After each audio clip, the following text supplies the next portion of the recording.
Baik, selamat malam kepada Ibu dosen dan teman-teman semuanya. Di sini kami ingin memberikan hasil diskusi kami yang berjudul Kepemimpinan Operasional. Izinkan kami terlebih dahulu untuk memperkenalkan anggota kelompok kami. Saya sendiri bernama Hana Tresya Sidabutar sebagai moderator, dan teman-teman saya yang bernama Satya Novrianti dan ada Rini Armianti bertutup. Baik, di slide selanjutnya kami akan membahas pengertian kepemimpinan operasional yang akan dibacakan oleh saudari Rini Armianti. Saya persilakan waktu dan tempatnya. Terima kasih. Baik, terima kasih. Pada kesempatan ini saya akan menyampaikan materi mengenai pengertian kepemimpinan operasional.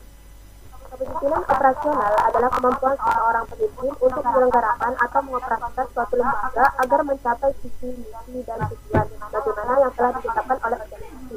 Kepemimpinan operasional itu bersifat pengawalan atas kebijakan yang diambil pimpinan dan organisasi perlawanan tersebut bersifat kontrol, sehingga pemimpin akan terus-menerus berada dalam organisasi yang dipimpin demi tercapainya tujuan dari organisasi tersebut, di mana dalam kepemimpinan operasional ini seseorang pemimpin dituntut mampu berkomunikasi secara strategis, nasional, dan taktis terhadap para anggotanya.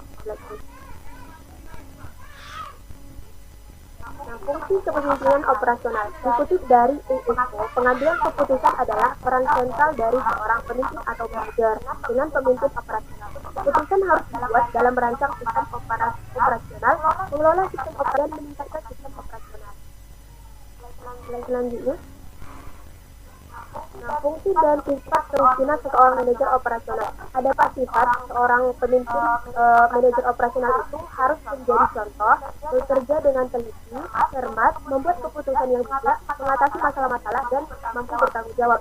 Sedangkan fungsi dari seorang manajer operasional itu ialah mengevaluasi kinerja karyawan, memotivasi, mengawasi kinerja bawahan, mengembangkan kebijakan, mengembangkan sistem penilaian, mengelola proyek dan sumber daya manusia, menganalisis situasi lapangan, mampu mengidentifikasi dan mencari solusi permasalahan, memimpin untuk mencapai tujuan organisasi, mengawasi penganggaran, pelaporan, dan perencanaan audit, dan sebagai pemangku kepentingan. Itu saja, saya kembalikan kepada moderator. Baik, terima kasih atas pemaparannya dari saudari Armianti Bruto. Selanjutnya akan dibacakan karakteristik kepemimpinan operasional kepada saudari Satya. Saya persilakan. Baik, terima kasih moderator. Di sini saya akan menjelaskan mengenai karakteristik kepemimpinan. Seorang pemimpin adalah yang melihat bagaimana unsur-unsur individu dari suatu organisasi bersatu dan bekerja untuk menciptakan hasil-hasil yang lebih besar.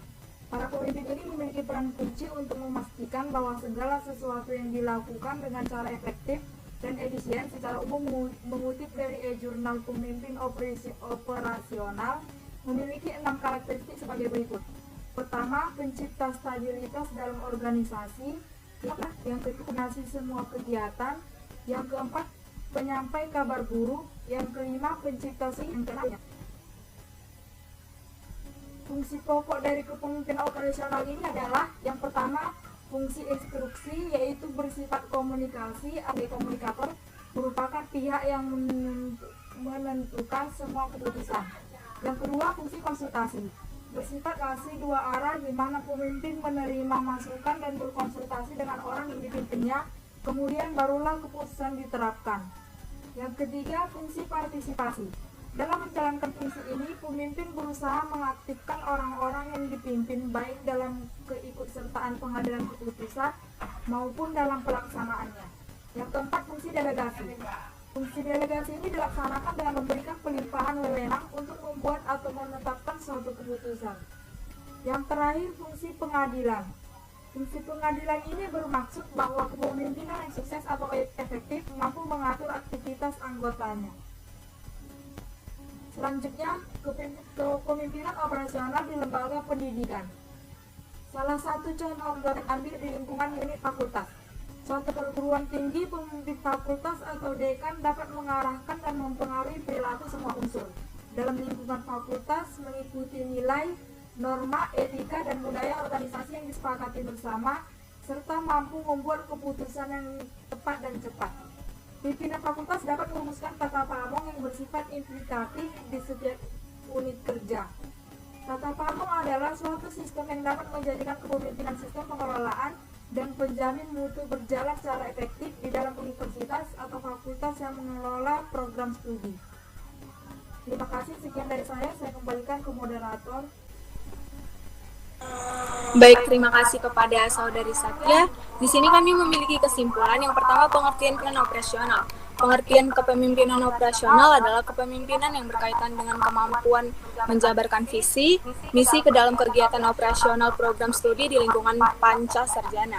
Dan yang kedua itu ada fungsi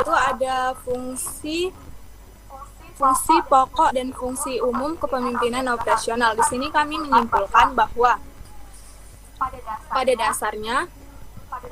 dasarnya pemimpin yang menerapkan kepemimpinan operasional berfungsi sebagai pengawalan terhadap kebijakan yang diambil oleh pemimpin atau lembaga secara umum. Jadi pemimpin ini memposisikan dirinya bagaimana seseorang mengawal dan mengontrol setiap yang terjadi dalam organisasi tersebut. Dan yang ketiga, karakteristik kepemimpinan operasional.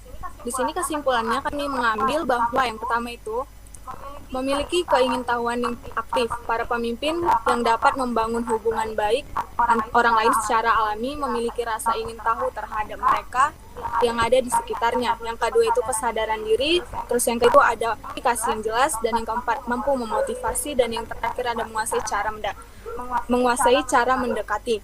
Dan yang terakhir itu kepemimpinan operasional di lembaga pendidikan. Seperti di slide berikutnya, kami menjelaskan bahwa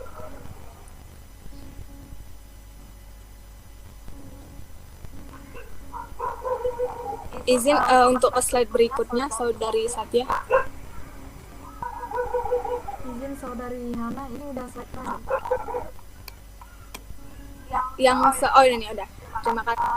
Salah satu contoh kepemimpinan yang di lembaga pendidikan yaitu kita bisa ambil misalnya di lingkungan unit fakultas, suatu perguruan tinggi pemimpin fakultas atau dekan dapat mengarahkan dan mempengaruhi perilaku secara unsur dalam lingkungan fakultas mengikuti nilai, norma, dan budaya organisasi yang disepakati bersama.